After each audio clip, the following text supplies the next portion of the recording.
I wanted to apologize for missing last week. It is the first time in over a year now that I've been doing this that I actually missed a week. I have been able to I've been able to release an episode every Tuesday since I started, and last week was the first week that I missed. And we had a death in the family. My pup up, he passed away, and that week was busy and really just kind of emotional. And his viewing and funeral were this past Monday and Tuesday. And so that all just made it difficult for me to put something together and, edit whatever information and come up with graphics and titles and descriptions and upload the video to YouTube and the audio to Spotify and all those different things. It just kind of took the wind out of the sails for that week. So thank you for bearing with me and being understanding of that. And hopefully I don't miss any more time. It's hard sometimes to keep up and to come up with content and stuff. But I'm doing my best, and God has been able to provide, in that sense. So thanks for sticking with me and for understanding. Um, you know, but yeah. Anyway, sorry I missed last week.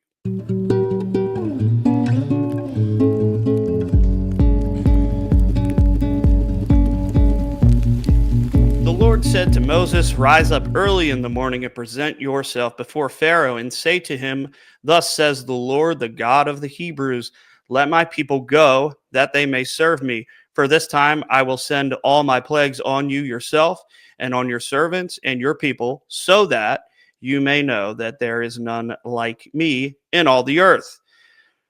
Hey guys, welcome back to Campfire Apologetics. I'm Mark Hudson. That was Exodus 9:12 through 14. And that is the text we're going to talk about today. Kind of gets into something I've wondered about, which is wondering about why God might harden somebody's heart, like he did Pharaoh, Like, doesn't that sound kind of harsh? At least I thought so for a while. And that's exactly what happens in the book of Exodus. It says, but the Lord hardened the heart of Pharaoh, and he did not listen to them as the Lord had spoken to Moses. So it's something personally that's kind of always confused me, the hardening of Pharaoh's heart or anybody's heart. And it confused me really until I started digging into and understanding the historical and theological context that this is written in and what's really going on. It's personally, for me, it was really awesome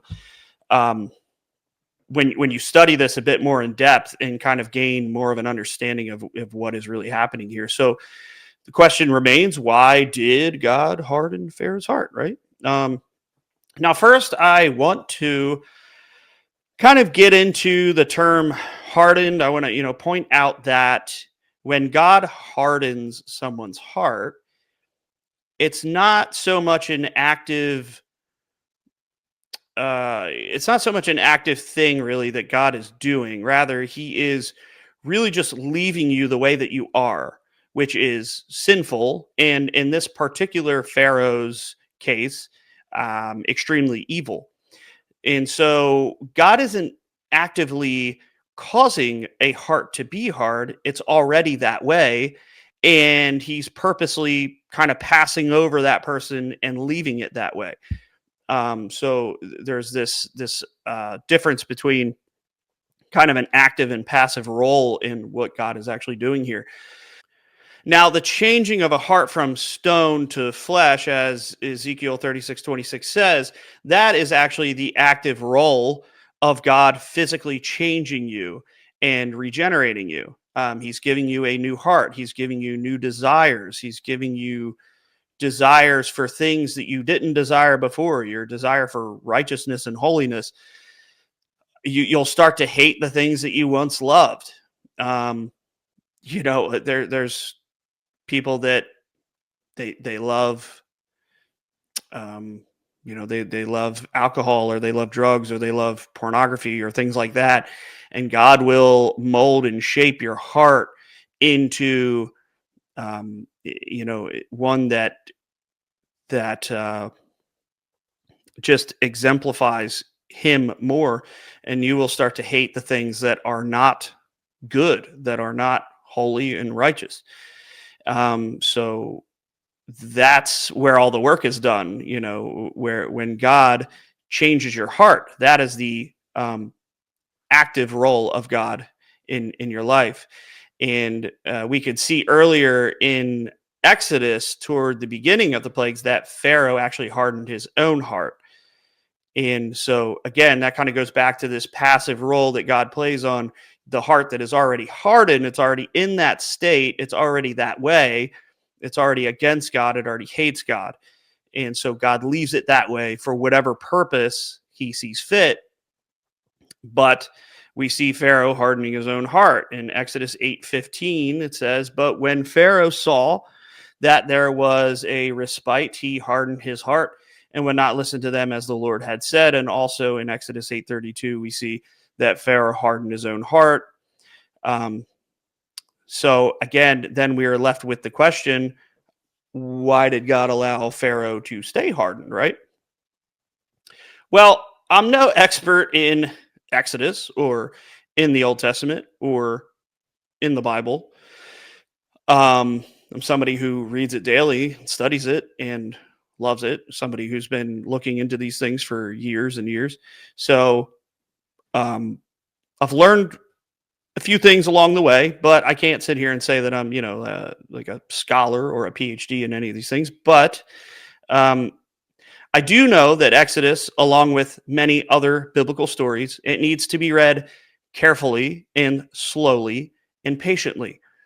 And, we can't just read stuff on the surface and think that we got it in one pass. There's a lot of context, there's a lot of history there, there's a lot of questions that need to be answered before we can really fully understand what's going on. And we could see a pattern in the disposition of Pharaoh's heart and the plagues. So, in the first 5 plagues, we can see that Pharaoh is the one hardening his own heart from his own will. Now, he hardened his own heart in plagues 6 through 10. However, we can see a different pattern, and that is that God hardened Pharaoh's heart. Now, God is the one doing the hardening, or passing over and allowing Pharaoh to stay that way. So there's different verbs used to describe the hardening of the heart. Now, sometimes it shows that Pharaoh hardened his own heart, and sometimes it seems a bit ambiguous. And other times it's clear that God was the one that did that, or left him that way.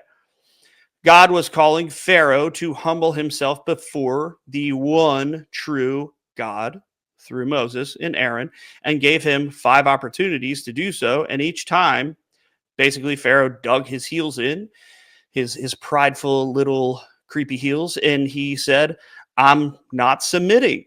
I'm not submitting to anyone other than myself. I'm not submitting to any God.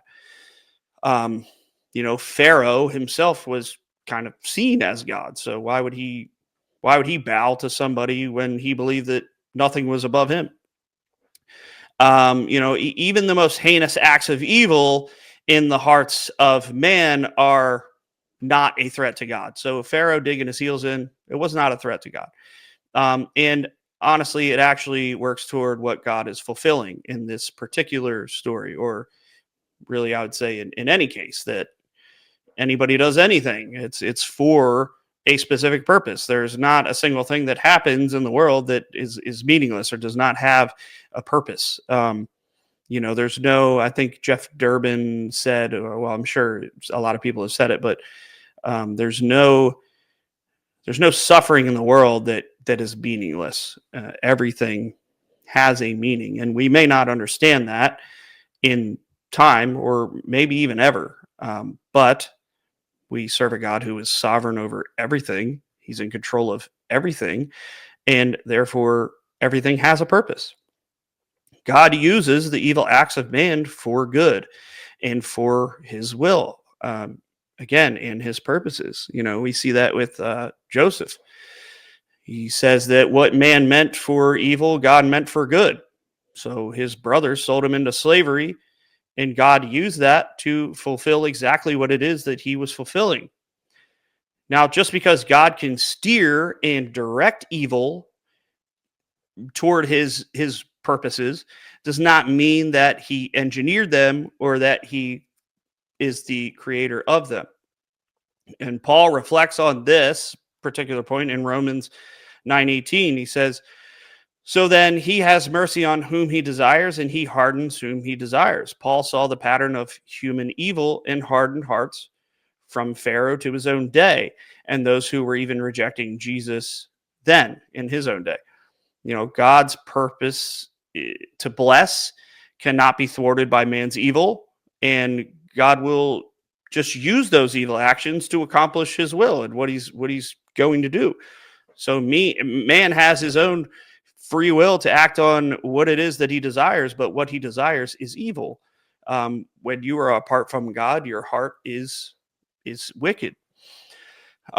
Jesus' death on the cross was predestined and ordained before the creation of the world. This was his plan from the beginning. Adam had to sin in order for God's plan of redemption to be fully realized. If this had not happened, we may only know God as creator. We would not know him as redeemer as well.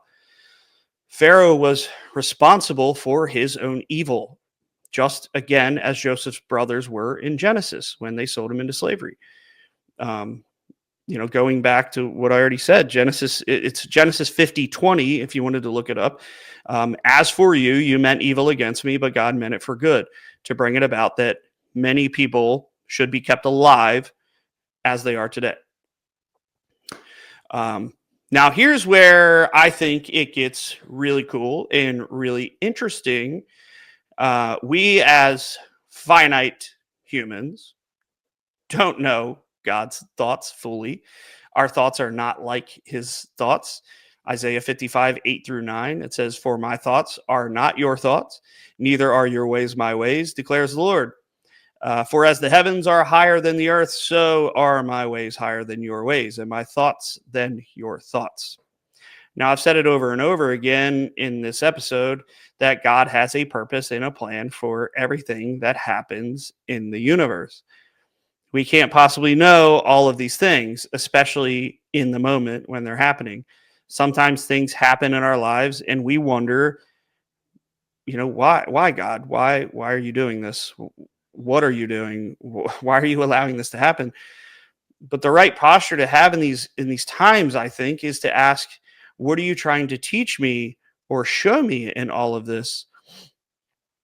There will be many times in our life where God uses bad circumstances to refine us and to grow us. For instance, your biceps aren't going to grow by watching old videos of Arnold Schwarzenegger work out. I actually just watched the documentary from like the 70s called Pumping Iron with Arnold Schwarzenegger and Lou Ferrigno, and I guess there were some other guys in there. These guys were humongous. And I'm not any bigger, now from watching that. My muscles did not grow watching that video. You have to put them through stress and pain for them to grow. You have to do the work. And we are much like this. We must experience pain and hardship oftentimes in life to grow and to become stronger and to grow in character, to become the person that God is creating us to be. And sometimes God reveals what he's doing, or what he was doing at certain times. And sometimes he doesn't, because he doesn't need to. He doesn't have to. He doesn't owe us anything. That's his prerogative. Now, what if these plagues in Exodus, what if they had a bigger purpose than just to proclaim judgment, on Pharaoh or on Egypt? Pharaoh was extremely evil, and he deserved every bit of judgment that came his way, as all of us would as well, because we too are sinful and we all fall short of God's glory. Now, side note, real quick, there were many pharaohs, there wasn't like a single king in Egypt known as Pharaoh.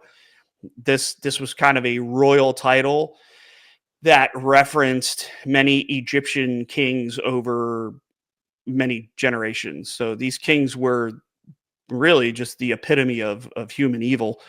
We aren't told exactly which Pharaoh this was, um, that was opposing Moses and ultimately Yahweh, but it doesn't matter. And it was probably on purpose that it didn't name that Pharaoh, because then you'd be giving him probably more than he deserved. You know, he doesn't deserve his name to be written in history to know which one exactly it was. So that's just a side note. But um, so what was God doing with these 10 plagues? This wasn't just about judgment on Israel, or not Israel. It wasn't just about judgment on Egypt or uh, freeing the Israelites. Man, I can't. Having a hard time with my mouth today. It's not.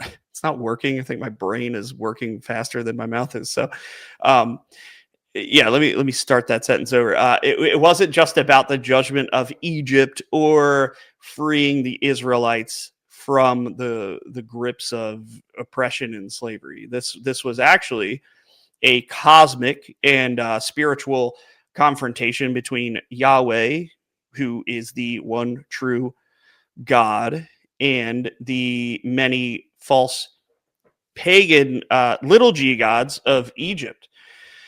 It's believed by many scholars and theologians that each one of the 10 plagues was either directly or symbolically meant to challenge a specific Egyptian god. So if we were to go through them real quick, you had water to blood, you had frogs, you had gnats, flies, livestock disease, boils, hail, locusts, darkness, and the death of the firstborn. Now, if we just touch on these briefly, water to blood was, believed to be a plague against Hapi or Happy. I'm not really 100% sure how to say that. But this is believed to be the god of the Nile, or that the Nile was actually like a personified and worshipped deity or god for its annual flooding and fertility and the abundance that it brought to Egypt. Now, essentially, it was just God saying the Nile isn't divine. I control it. I made it, and just like everything else, I control the Nile. I control fertility. I control everything that happens there. So Romans 1:25, it says, because they exchanged the truth about God for a lie and worshiped and served the creature rather than the creator, who is blessed forever. Amen. We see this in a lot of ways. We worship creation over the creator. You can see this in probably a lot of like Eastern religions and thought, and then you have like things like Wicca. Wicca does that. They kind of place creation over the creator, and so yeah, we see that a lot. And so frogs, you had again. I'm probably screwing up these pronunciations of these gods, but whatever. They don't really deserve me actually getting their name right anyway. So you had Heket, which was the goddess of fertility and resurrection, with a frog head, I believe.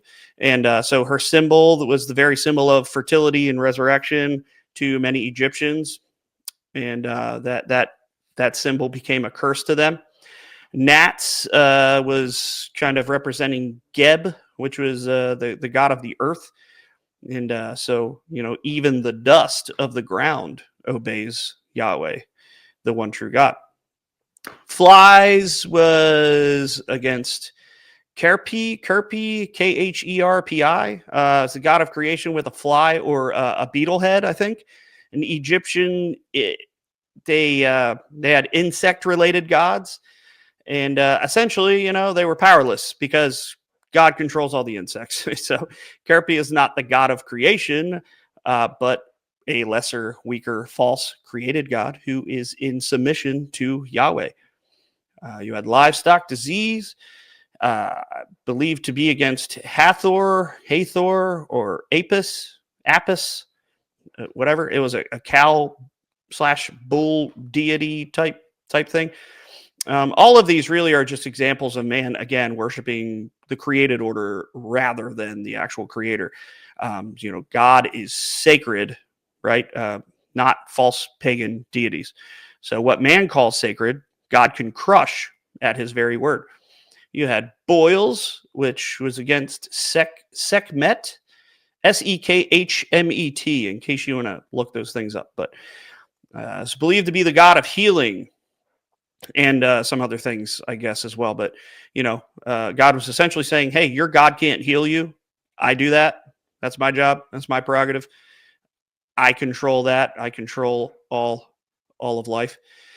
You had hail against the sky goddess Nut, and potentially Osiris, the god of crops, or Seth, the god of storms. So, Yahweh is the one who commands creation, the skies and everything therein. He has the power to destroy what these deities claim to uphold, like storms and crops. God is basically saying, no, you don't control them.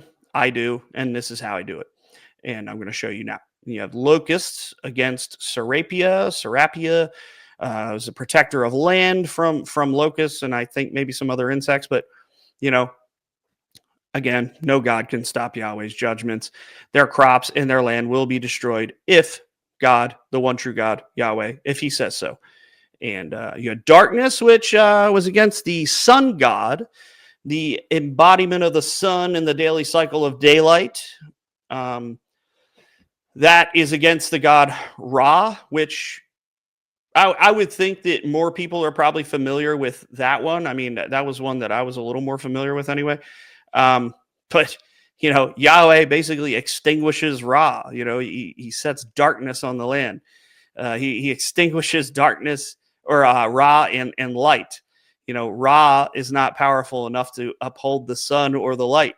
The light is found in Yahweh, and Yahweh can certainly put out the sun if he wanted to, just to show a weak, simple little Egyptian god like Ra that he ain't nothing. You know what I'm saying? And then you had death of the firstborn. And so Pharaoh, again, he was seen as God, and this was kind of against him. He was the one calling for the death of firstborns in the first place. So Yahweh he'll bring down their divine kings, that believe that they were actually God. And so when you get into this, it's super interesting.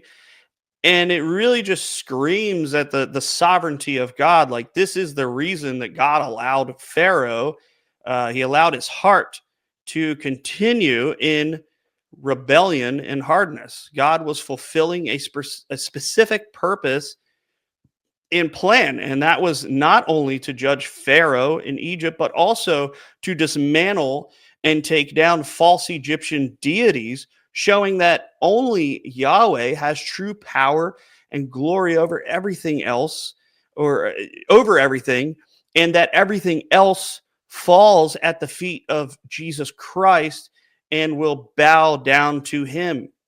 This was a reminder that Yahweh is God. Yahweh alone. He's God. He's the creator. Many Egyptians, if not all, saw Pharaoh as a god. So to see him humbled and humiliated publicly and dramatically many times was a huge blow to Egypt's religious and even political worldview. The hardening of Pharaoh's heart allowed for the full weight of God's glory, his justice and judgment to unfold in history.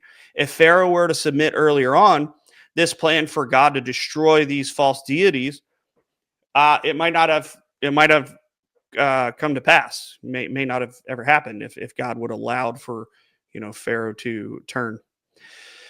So Pharaoh, in his own evil and rebellion, hardened his own heart against God. God allowed Pharaoh's own pride and hardened heart to essentially dominate initially.